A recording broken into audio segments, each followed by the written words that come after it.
Hello, everyone. I'm Ellie Cosgrave. I'm the director of Publica's non-profit part of our business and do quite a lot of research and work around the feminist city and gender justice. I just wanted to record you this quick video to tell you a little bit about a piece of work that I've just coming to the end of for the Greater London Authority's Good Growth by Design team. It's the first of three pieces of work or three phases of the project with the ultimate goal of creating quite comprehensive design guidelines for women's safety in London. But there are three phases to this, and this report that I'm going to flick through with you just now is the first phase. So the first phase is about literature review and upskilling and the creation of some checklist questions that people can ask themselves as they are doing design reviews for public spaces. Specifically, this phase is targeted at the Mayor's design advocates. These are a group of professional practicing urban designers, architects in London or who work with London, who are able to kind of do design reviews of big London projects. And so this report will support them in phase two, rolling out design reviews based on this advice and guidelines and literature review.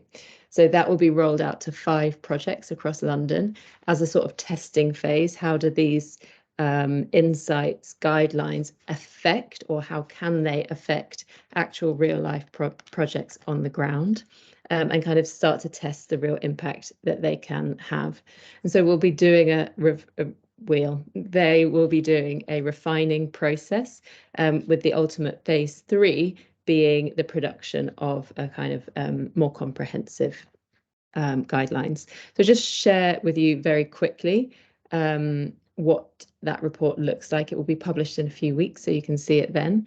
But it might just give you a bit of a clearer idea of like what is possible, what kinds of things can you do, or what might be interesting. So I'll just do a flick through the report as it stands now. There are some notes in it, so just ignore those. Okay, so this is the front cover. You'll note that it includes gender diverse people in the title, and that is a theme that runs throughout the report. We have included gender diverse people because we understand that gender is not binary, and that although the experiences of gender diverse people may be different from that of women and girls, they are related, and we believed were important to be included in this report. So I'll just flick through. So it might be useful just to quickly stop at the contents here. The report is structured largely in 3 sections. The first one is really laying out what is it that we mean by safety. What is it that we're trying to achieve when we look towards a safer city, and trying to maybe debunk some myths about what is safe and what is not. But that also is a useful framework, hopefully, that people can take with them as they are trying to create or work towards safer places. The second section is about really, it's about upskilling the reader in the fundamental principles of feminist urbanism, so that they are more able to engage with some of the complex ideas and ways of thinking that will be required of them for transformative approaches to urban development.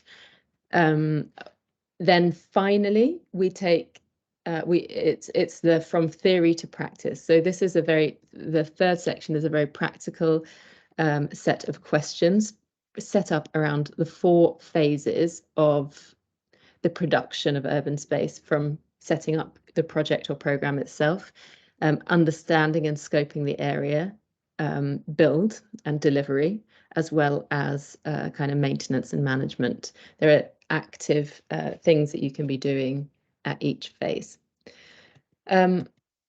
We also, throughout the report, highlight women's voices, because that's a kind of the fundamental thing that we're trying to achieve, is centering women's voices in design processes where they have been previously marginalized. So throughout the report, we have these quotes. They're not pull-out quotes, they're not in the text, but they kind of run through as us centering women, a variety of women's voices. So this is a particular favourite quote that people seem to like. No amount of lighting is going to abolish the patriarchy. A glossary of terms. This is not supposed to be a comprehensive list. It's just words that we use in the report that people might want to refer to. Okay. Okay, so just the first section then, understanding safety. We talk about the need to understand safety as a spectrum of experiences. Traditionally, we think of being unsafe as being endangered, where in a public realm setting that is less appropriate. And what we say in this report is that feeling inconvenienced and ill at ease, even if you are not actively unsafe at any given moment, is as an important safety issue as actually being in direct threat or danger. That is the inconvenience of having to take a longer route home, for example, to avoid dark alleyways. That is the inconvenience of having to carry shopping or a pram upstairs. That is a safety issue as much as direct harassment or assault. It's the first framing. The second is that we need to be more expansive in our view or lens of what safety is. So we talk about three separate lenses. One is a freedom from violence, harassment, intimidation. Might be kind of the traditional approach we might understand public space safety to be. But on top of that, it's about usability. Can I use this space? Does it meet my needs? Does it serve the purpose that an urban environment should be? We can think about that as like basic accessibility questions. And then thirdly, is this space somewhere that I feel I belong and that I can participate in co-creating, this sense that this space is for someone like me? And so throughout in the next section of the report, what we do is we put, or in this section, we overlay these two ideas, and we take each of the lenses in turn and talk about the ways in which we have a spectrum of experiences within each of those lenses. So, for example, with freedom from violence, we talk about how the inconvenience of the threat of harassment, violence, and intimidation.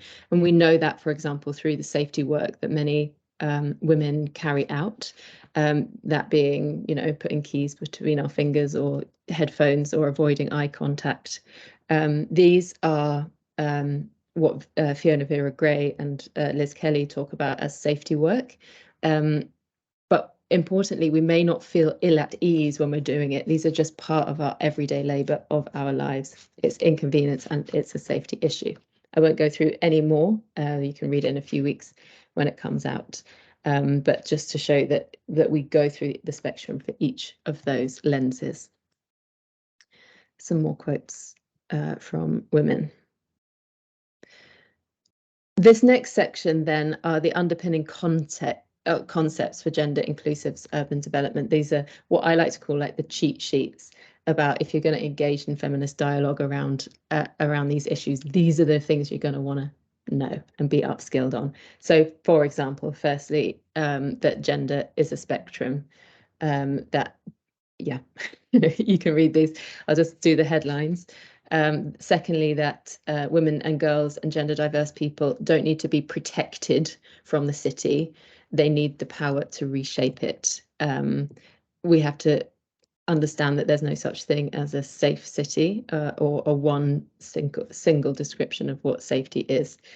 That we need to have an intersectional perspective and what that means. The way in which the reasons why people do not want to take a policing and crime-led approach to women's safety. Why that might not be appropriate is outlined here. The idea that we need a more diverse sector. So they're outlined there, and I hope concisely and clearly. And so then finally we have these questions that will support our Mayor's Design advocates in the first instance to work on these 5 projects in the next phase. Importantly, they are set out as questions to ask yourselves rather than directions. And we think that's very important because we understand that there will be no one correct solution for any given public space about what the right thing to do is. This is intentionally discursive and deliberative. Similarly, we also understand that we, or I, as the author, do not have all of the answers myself, and that people who are delivering projects, communities where these projects will be built in and who are shaping these projects will know a lot more about what is appropriate and inclusive than I do. So the questions are supposed to be a supportive tool in which they can explore rather than the answer. So we're putting the answer in the hands of the people who are producing the space, and we hope that will include women and the communities in which they will be used. Yeah, so we can see these 10 questions. Each of those 10 questions have several supporting questions that can kind of help you think through it. You will see also we have left space because we understand that it should prompt thinking, note-taking, more questions. This is not supposed to be the end. So there are all the questions, and again, you can look through those. Then we follow up with case studies at the end, and further resources, and next and things that we should be reading next, or useful things. And yes, I think that's the end. Okay, thank you very much for listening, and hopefully I'm in the meeting. So, but anyway, yeah, that's the end. Thank you.